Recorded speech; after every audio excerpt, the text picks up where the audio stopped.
We're going to move on now to Nasim Khan, who is VP of Business Development for First Solar. And this really brings us to the issue of how does one create markets for the new climate-smart technologies that we really need to be able to build a world that's going to be sustainable. So my question for you, Nasim, is your firm is pioneering a new PV technology. How do you actually on the ground deal with the challenge of helping your targeted marketplace understand your technology and its benefits? Thank you, Barbara. Good morning. I think it's still morning, or good afternoon. We're getting close to lunch, but I'm going to be brief. First of all, again, as Barbara said, I'm Vice President Business Development for First Solar. I cover the African continent. We have an office here in Cape Town. I also have office in Casablanca, which covers Northern Africa. Before I talk about First Solar, I want to commend Webster. I think what he said really pretty much applies. I just should say that in order to promote a new technology in PV in African continent, I think what he described absolutely applies all over, because this is a new technology. But let me go back to a little bit. First Solar, maybe some of you may know, we are one of the leading PV manufacturer in the world. We have thin film technology. We manufacture over 3,000 megawatt every year. Part of that is manufactured in USA.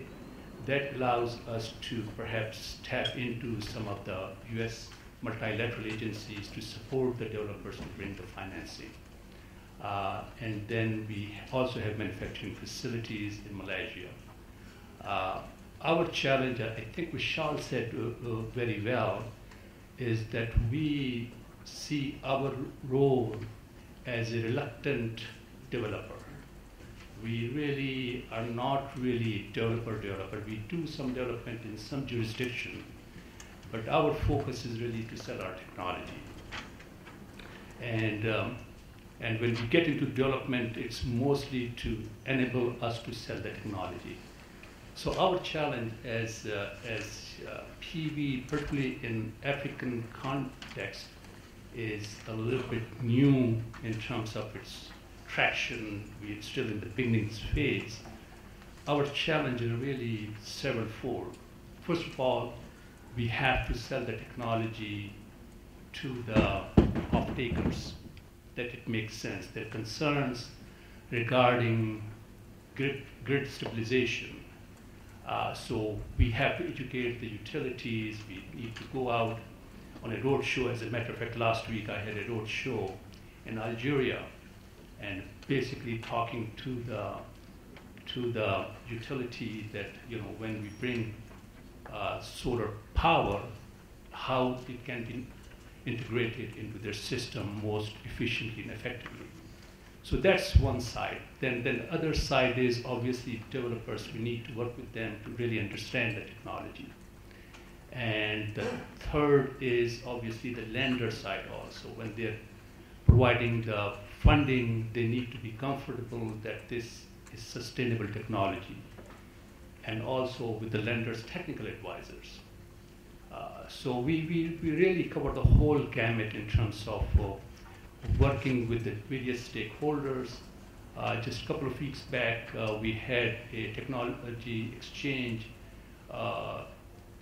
seminars here in Cape Town as well as in Joburg, and a bunch of you participated in those, and we basically, tell what exactly, this technology, although is coming up in the rest of the world in a pretty dominant way, however, this is new and we need to have that technology exchange, information exchange, make sure that all the various stakeholders are comfortable with that.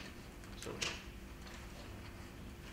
I thank you very much. I think we've had a really interesting set of points on the challenges. Doing business in Africa. You can't afford to be without Africa Investor.